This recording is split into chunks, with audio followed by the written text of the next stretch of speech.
മാരി സെൽവരാജന്റെ സിനിമകൾ എന്തിനെ കുറിച്ചാണ് സംസാരിക്കുന്നത് നമുക്ക് എല്ലാവർക്കും അറിയാം. ആ ഒരു കാസ്റ്റ് പൊളിറ്റിക്സ്, ആ ഓപ്പറേഷൻ, അതിനെതിരെയുള്ള സിനിമകളാണ് മാരി സെൽവരാജ് സ്ഥിരമായിട്ട് എടുക്കുന്നത്. പക്ഷേ മാമന്നൻ എന്ന് പറയുന്ന സിനിമ എടുത്തപ്പോൾ അത് ബാക്ക് ഫയർ ആയതിന്റെ കാരണം എന്താണെന്ന് വെച്ചിട്ടുണ്ടെങ്കിൽ അതിൽ ഫഹദ് അവതരിപ്പിക്കുന്ന ആ ഒരു സവർണ ആ ഒരു കഥാപാത്രം, ആ കഥാപാത്രം നല്ല രീതിയിൽ അങ്ങ് ആഘോഷിക്കപ്പെട്ടു. അതായത് ഈ ഒരു സിനിമ അൾട്ടിമേറ്റ്ലി എന്താണ് ലക്ഷ്യം വയ്ക്കുന്നത് അതിന് നേരെ ഓപ്പോസിറ്റ് സംഭവിച്ചതാണ് നമ്മളവിടെ കണ്ടത്. അപ്പോൾ പുള്ളി അത് മനസ്സിലാക്കിയെന്ന് തോന്നുന്നു. നമ്മൾ ബൈസൺ കാളമാടൻ എന്ന് പറയുന്ന ഈ സിനിമയിലേക്ക് നോക്കുകയാണെന്നുണ്ടെങ്കിൽ അതൊരു പെർട്ടിക്കുലർ ക്യാരക്ടർ, ഒരു ഭയങ്കര ജാതീയത കലർന്ന ഒരു ക്യാരക്ടർ, അങ്ങനെയുള്ളൊരു സംഭവമില്ല. ഇതിനകത്തുള്ള മെയിൻ ക്യാരക്ടേഴ്സിനെല്ലാം ഒരു ജാതി എന്നുള്ളത്, അതായത് സമൂഹത്തിലെ ഈ വേർതിരിവ്, ആ വേർതിരിവ് ഉണ്ടാക്കുന്ന സാഹചര്യങ്ങൾ, ആ സാഹചര്യങ്ങളാണ് ഇതിനകത്ത് നെഗറ്റീവായിട്ട് വരുന്നത്. അതല്ലാതെ ഫഹദ് അതിനകത്ത് അവതരിപ്പിച്ച പോലുള്ള ഒരു ക്യാരക്ടർ നമ്മൾ ബൈസൺ കാലമാട എന്നുള്ള സിനിമ മൊത്തത്തിൽ നോക്കിക്കഴിഞ്ഞിട്ടുണ്ടെങ്കിൽ കാണാൻ സാധിക്കില്ല. ഇതിനകത്താണെന്നുണ്ടെങ്കിൽ രണ്ട് മെയിൻ ക്യാരക്ടേഴ്സിനെ കാണിക്കുന്നുണ്ട്. ഒന്ന് ലാൽ അവതരിപ്പിച്ചിരിക്കുന്ന ക്യാരക്ടറാണ്, ഒന്ന് അമീർ അവതരിപ്പിച്ചിരിക്കുന്ന ക്യാരക്ടറാണ്. ഈ രണ്ട് നേതാക്കന്മാർ, ഈ നേതാക്കന്മാരുടെ ഐഡിയോളജീസ്, ഇത് തുടക്കത്തിൽ ഒരു ഫ്ലാഷ് ബാക്ക് പോലെ ഇവർ രണ്ടുപേരെ കുറിച്ച് പറയുന്നുണ്ട്. അപ്പോൾ ആ ഒരു പോയിന്റ് ഓഫ് വ്യൂ അല്ല ഈ സിനിമയിലെ നായകൻ ഇവർക്കിടയിലേക്ക് കടന്നു വരുമ്പോൾ ഉണ്ടാവുന്നത്. അപ്പോൾ ഈ രണ്ടുപേരുടെ, ഈ ആമിർ ആമിർ ഖാൻ എന്ന് പറഞ്ഞു എപ്പോഴും ആമിർ എന്നാ വായിൽ വരുള്ളൂ. അപ്പൊ ഈ അമീറിന്റെയും പിന്നെ ഈ ലാലിന്റെയും ക്യാരക്ടേഴ്സ് ഉണ്ടല്ലോ, ഈ രണ്ട് ക്യാരക്ടർ വെൽ റിട്ടൺ ആണ്. അതായത് ഇത് ഞാൻ ഈ ഇടയ്ക്ക് കണ്ട സിനിമകളിൽ ഈ പൊളിറ്റിക്കൽ ഐഡിയോളജി പറയുന്ന കുറെ ക്യാരക്ടേഴ്സ് ഉണ്ടാവും, പക്ഷെ ഇതുപോലെ ഈ ഒരു വ്യത്യസ്ത ഡിഫറെന്റ് ഡയമെൻഷനുള്ള രണ്ട് ക്യാരക്ടേഴ്സ് ഞാൻ ഈ അടുത്ത് വേറൊരു പടത്തിലൊന്നും കണ്ടിട്ടില്ല. എനിക്ക് എന്നെ ഓർമ്മ വരുന്നില്ല. അപ്പൊ അങ്ങനെ നോക്കുകയാണെന്നുണ്ടെങ്കിൽ വെൽ റിട്ടൺ ആയിട്ടുള്ള രണ്ട് ക്യാരക്ടേഴ്സ് ഉണ്ട്. ഇവരുടെ ആ ക്യാരക്ടർ ഡയമെൻഷൻ മാറുന്നത് ടോപ്പ് നോച്ചാണ്. പിന്നെ ഈ സിനിമയിലെ ഹീറോ എന്ന് പറയുമ്പോൾ ഇതിനകത്ത് ധ്രുവ് വിക്രം പറഞ്ഞിരിക്കുന്നത് ഈ അർജുൻ റെഡ്ഡി എന്ന് പറയുന്ന സിനിമയുടെ രണ്ട് റീമേക്ക് രണ്ട് ഡയറക്ടർമാരുടെ കൂടെ പുള്ളി അഭിനയിച്ചു. പിന്നെ മഹാൻ എന്നുള്ള സിനിമ അഭിനയിച്ചു. എന്നാൽ പോലും ഈ ബൈസൺ കാളമാടൻ എന്ന് പറയുന്ന ഈ സിനിമ പുള്ളിയുടെ ആദ്യത്തെ പടമായിട്ട് കൺസിഡർ ചെയ്യാനാണ് പറഞ്ഞിരിക്കുന്നത്. അങ്ങനെ നോക്കുമ്പോൾ ടോപ്പ് നോച്ച് പെർഫോമൻസാണ് കൊടുത്തിരിക്കുന്നത്. കാരണം ഇതിന്റെ ക്യാരക്ടറിസ്റ്റിക്, ഇതൊരു കമ്മിങ് ഓഫ് ഏജ് ആ രീതിയിൽ കാണാം. കാരണം ഒരു ജാതീയത, ആ ഒരു പ്രശ്നത്തിനിടയിൽ വളരുന്ന ഒരാൾ, അവൻ്റെ ലവ് ലൈഫ്, ആ രീതിയിൽ ലവ്, ആ ഒരു കാര്യങ്ങൾ ഇതിനകത്ത് പറയുന്നുണ്ട്. പിന്നെ കബഡിയിൽ എന്തെങ്കിലുമൊക്കെ ഒന്ന് ആവണം, ഒരു നാഷണൽ ലെവലിലൊക്കെ പോകണം എന്നൊക്കെ അതിയായിട്ട് ആഗ്രഹിക്കുന്നത്. അതായത് ഇതിൻ്റെ തുടക്കത്തിലെ സീൻ തന്നെ കബഡിക്ക് വേണ്ടി ജനിച്ചവൻ എന്നുള്ള രീതിയിൽ, ആ രീതിയിലൊക്കെയാണ് കാണിക്കുന്നത്. അപ്പോൾ അതിനുവേണ്ടി ആ സ്ട്രഗിൾസ്, അതിനിടയിൽ ഉണ്ടാകുന്ന ഒരുപാട് പ്രശ്നങ്ങൾ, കാര്യങ്ങൾ, ഇതെല്ലാം കഴിഞ്ഞത് എങ്ങനെ ഒരു നാഷണൽ ലെവലിലേക്ക് എത്തി എന്നുള്ളതാണ് ഈ സിനിമയുടെ ഒരു നെഗറ്റീവ് എന്ന് പറയുന്നത്. ഇത് തുടക്കത്തിൽ തന്നെ പുള്ളിക്കാരൻ നാഷണൽ ലെവൽ പ്ലെയർ ആണെന്ന് കാണിച്ചുകൊണ്ട് പിന്നീട് ഫ്ലാഷ് ബാക്കിലേക്കാണ് വരുന്നത്. അതുകൊണ്ട് തന്നെ നമുക്ക് ആ ജേണി ഉണ്ടല്ലോ, ആ ജേണിയിൽ നമുക്കത്ര ഇൻട്രസ്റ്റിംഗ് ആയിട്ടൊന്നും കാണാനില്ല. കാരണം ഓൾറെഡി പുള്ളി എല്ലാം സക്സസ്ഫുള്ളായി ഒരു നാഷണൽ ലെവൽ പ്ലെയർ ആയെന്ന് തുടങ്ങുന്നത്. പക്ഷേ എന്നാൽ പോലും ഈ ധ്രുവിന്റെ ആക്ടിംഗ് വൈസ്, പുള്ളിയുടെ ഡെഡിക്കേഷൻ, പുള്ളി ഞാൻ പറഞ്ഞല്ലോ കമ്മിങ് ഓഫ് ഏജ് എന്നുള്ള രീതിയിലാണ് ഈ സിനിമ ഉള്ളത്. അതുകൊണ്ട് തന്നെ ആ ബോഡിക്ക് കൊടുക്കുന്ന മാറ്റങ്ങൾ തുടങ്ങിയ കാര്യങ്ങൾ ഇതെല്ലാം പക്കയായിട്ട് ചെയ്തിട്ടുണ്ട്. ഒരു ഇമോഷണൽ പോർഷൻ ഉണ്ട്. എനിക്ക് തോന്നുന്നത് അത് സിംഗിൾ ഷോട്ടാണെന്ന് തോന്നുന്നു. ഭയങ്കര രസമായിട്ടാണ് ധ്രുവ് ചെയ്തിരിക്കുന്നത്. കാരണം ഈ ഒരു മൂന്ന് പടങ്ങളുടെ എക്സ്പീരിയൻസ് ഉണ്ടെങ്കിൽ പോലും ധ്രുവിനെ പോലെ ഒരു ആക്ടർ ഈ രീതിയിലൊക്കെ നല്ല രീതിയിൽ പെർഫോം ചെയ്യണമെന്നുണ്ടെന്നുണ്ടെങ്കിൽ അത് അഭിനന്ദിച്ചേ പറ്റുള്ളൂ. ഈക്വലായിട്ട് ധ്രുവ് വിക്രമിന്റെ ക്യാരക്ടറിന് തന്നെ, അത് ഹീറോ എന്ന് തന്നെ പറയാം. അതുപോലെയാണ് പശുപതി. ശരിക്കും പറഞ്ഞിട്ടുണ്ടെന്നുണ്ടെങ്കിൽ ഈ നമ്മുടെ മാനസിക സംഘർഷങ്ങൾ, നമ്മൾ കടന്നു പോകുന്ന തലങ്ങൾ, ഏറ്റവും കൂടുതൽ ഇമോഷണലി ആണെങ്കിലും എല്ലാം ഒരുപാട് മാനസിക സംഘർഷങ്ങളോടെ കടന്നു പോകുന്ന ക്യാരക്ടറിനെ അവതരിപ്പിച്ചിരിക്കുന്ന പശുപതിയുടെ മകനായിട്ടാണ് ധ്രുവ് അഭിനയിച്ചിരിക്കുന്നത്. അപ്പം മകന്റെ ആ ഒരു ജേണിയിൽ അച്ഛന്റെ ജേണി എന്നുള്ള രീതിയിലും പറയാം ഈ സിനിമയിൽ. പശുപതിയുടെ അവാർഡ് വർത്തി പെർഫോമൻസ് ആണ്. ഈ പടത്തിന് പുള്ളിക്ക് അവാർഡൊന്നും കിട്ടിയില്ല എന്നുണ്ടെന്നുണ്ടെങ്കിൽ ഞാൻ ഭയങ്കരമായിട്ട് ഡിസപ്പോയിന്റഡ് ആവും. കാരണം ഇതിനകത്തുള്ള ഓരോ സീക്വൻസ് ഉണ്ട്. നമ്മൾ പശുപതിനെ എത്രയോ പടങ്ങളിൽ കണ്ടിട്ടുണ്ട്, പക്ഷെ ഇതുപോലെ ഒരു പെർഫോമൻസ് പുള്ളി, അത് ശരിക്കും പറഞ്ഞിട്ടുണ്ടെന്നുണ്ടെങ്കിൽ നമുക്ക് മുമ്പിൽ കാണുന്നത് അത്ര, അത് പറഞ്ഞൊന്നും അറിയിക്കാൻ പറ്റും, അത്ര ഗംഭീരമായിട്ടുള്ള പെർഫോമൻസ് ആണ്. ഈ പെർഫോമൻസിന് വേണ്ടിയിട്ടുള്ള എഴുതിയിരിക്കുന്നത്. അതായത് ഇതിന്റെ റൈറ്റിംഗ് സൈഡിൽ ഇപ്പൊ ധ്രുവിന്റെ ക്യാരക്ടർ ആണെന്നുണ്ടെങ്കിലും പശുപതിയുടെ ക്യാരക്ടർ ആണെങ്കിലും ഈ അമീറിന്റെ ക്യാരക്ടർ, ലാലിന്റെ ക്യാരക്ടർ, ഇവരൊക്കെ ഭയങ്കര പെർഫെക്റ്റ് ആയിട്ട് എഴുതിയിരിക്കുന്നത്. അതായത് റൈറ്റിംഗ് സൈഡ് ബ്രില്യൻ്റ് ആണ്. മാരി സെൽവരാജിന്റെ ക്രാഫ്റ്റ് നമ്മൾ അവിടെയാണ് ഇങ്ങനെ തിളങ്ങി നിൽക്കുന്നത്. പിന്നെ അതിനകത്ത് അനുപമ പരമേശ്വരന്റെ ക്യാരക്ടർ ഉണ്ട്. അത് അവരുടെ ഒരു ലവ് ആംഗിൾ, ആ ഒരു സംഭവം ഉണ്ട്.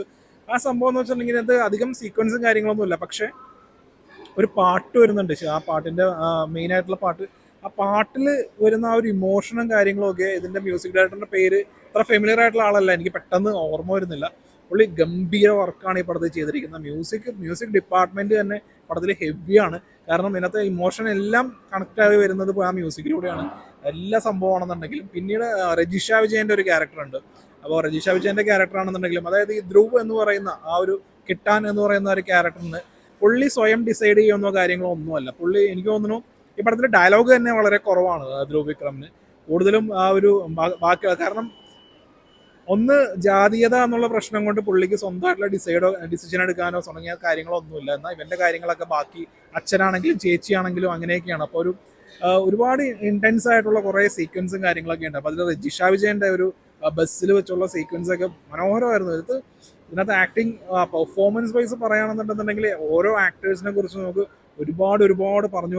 പിന്നെ അരുവി സിനിമയിലുണ്ടായിരുന്ന ആ പുള്ളിക്കാരൻ ഇതിനകത്തുണ്ട്, ഒരു PT മാസ്റ്ററായിട്ട് ഗംഭീര പെർഫോമൻസ് ആയിരുന്നു. എല്ലാ പെർഫോമൻസിന് ഇവിടെ 100 മാർക്കും കൊടുക്കാം, കാരണം എല്ലാ പാസ് മാർക്കും എനിക്ക് പോയിട്ടുണ്ട്. Music department ഹെവിയാണ്.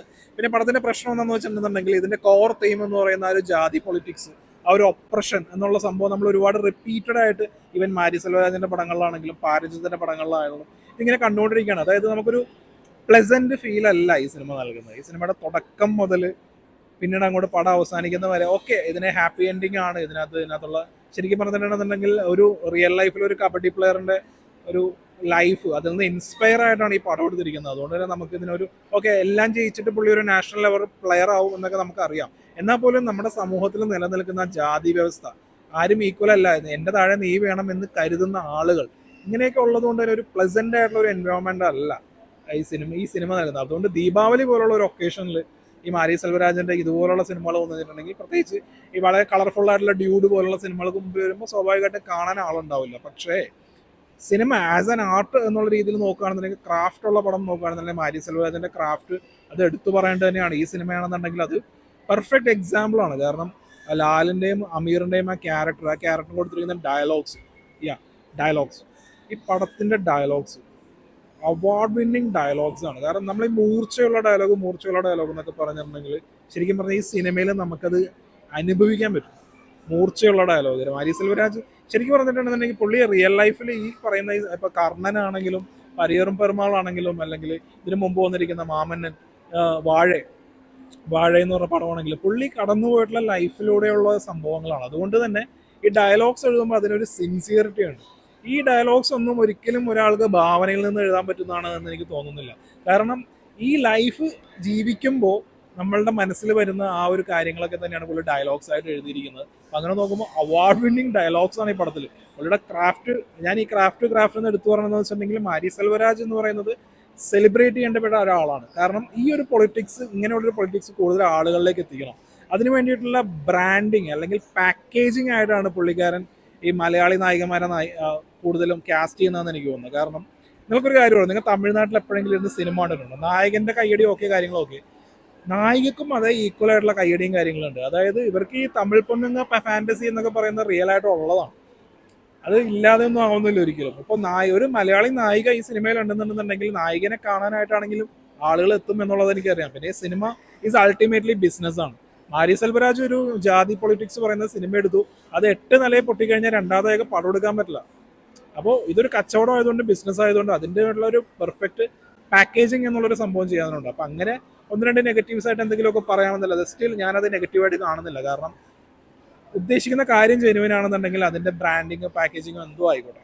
അപ്പൊ അങ്ങനെ നോക്കുമ്പോൾ ബൈസൺ ഈസ് പശുപതിയുടെയും ധ്രുവിന്റെയും എല്ലാവരുടെയും സിനിമയിൽ അഭിനയിച്ച എല്ലാ ക്യാരക്ടേഴ്സിന്റെയൊക്കെ കിഡിലും പെർഫോമൻസ് ഉള്ള ഈ ലാലിന്റെയും അമീറിന്റെയും ക്യാരക്ടർ കുറച്ചും കൂടി അങ്ങ് ഉണ്ടാവണം എന്നുള്ളത്.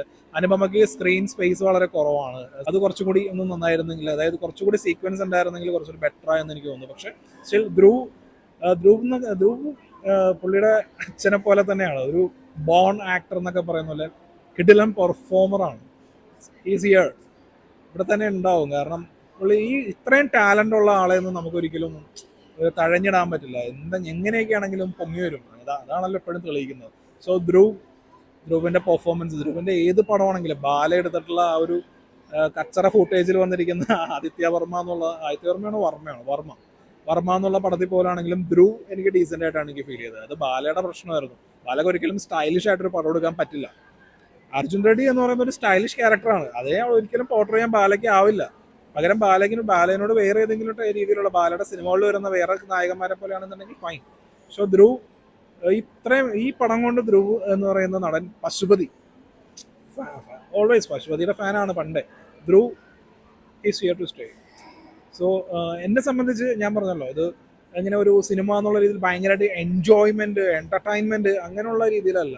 അതെല്ലാം ഒരു പക്ക റിയാലിറ്റി, ഞാൻ കാണുന്ന മുഴുവൻ റിയാലിറ്റി എന്നുള്ള രീതിയിലാണ് ഈ പടവും കണ്ടത്, ബൈസൺ കാലമാടാൻ. സ്റ്റിൽ ഇതുപോലുള്ള സിനിമകൾ കണ്ടിന്യൂസ് വരുമ്പോൾ ഉണ്ടാവുന്ന മടുപ്പ് അത് സ്വാഭാവികമായിട്ടും ഉണ്ടാവും. കാര്യം ഈ സിനിമയിലാണെങ്കിലും 3 മണിക്കൂറിനടുത്ത് എന്തോ ഉണ്ട്, ആക്ഷൻ സീക്വൻസ് എല്ലാം വന്ന്, പിന്നെ കബഡി സീക്വൻസ് ആണെങ്കിലും ആക്ഷനൊക്കെ ആണെങ്കിലും ഒരു റിപ്പീറ്റ് ചെയ്യും. അതായത് ഇത്രയൊന്നും ആവശ്യമില്ല എന്നുള്ളൊരു ഫീലാണ് മൊത്തത്തിൽ. അങ്ങനെ ഈ മാരി സെൽവരാജ് പടം എടുക്കുമ്പോൾ ഒരു 2 മണിക്കൂർ, വാഴയൊക്കെ പെർഫെക്റ്റ് ആയിരുന്നു എനിക്ക് തോന്നുന്നു. അതുപോലെ 2 മണിക്കൂർ ആ രീതിയിലൊക്കെ നിൽക്കുന്ന, 3 മണിക്കൂറൊന്നും ആക്കാതെ കുറച്ച് ക്രിസ്പായിട്ട് വെക്കുകയാണെന്നുണ്ടെങ്കിൽ കുറച്ചുകൂടി ബെറ്റർ ആനെ എന്നുള്ളൊരു അനുഭവമാണ്. ആൻഡ് ഈ സിനിമ ബൈസൺ കാലമാടാൻ എനിക്ക് വളരെ തൃപ്തികരമായിട്ടുള്ള ഒരു തിയേറ്ററിക്കൽ എക്സ്പീരിയൻസ് ആണ് നൽകിയത്. പറയുന്ന പെർഫോമൻസ് വൈസ് ആണെന്നുണ്ടെങ്കിലും അത് പറയുന്ന പൊളിറ്റിക്സ് ആണെങ്കിലും എല്ലാം കൊണ്ടും എനിക്ക് 100 I M satisfied, highly satisfied.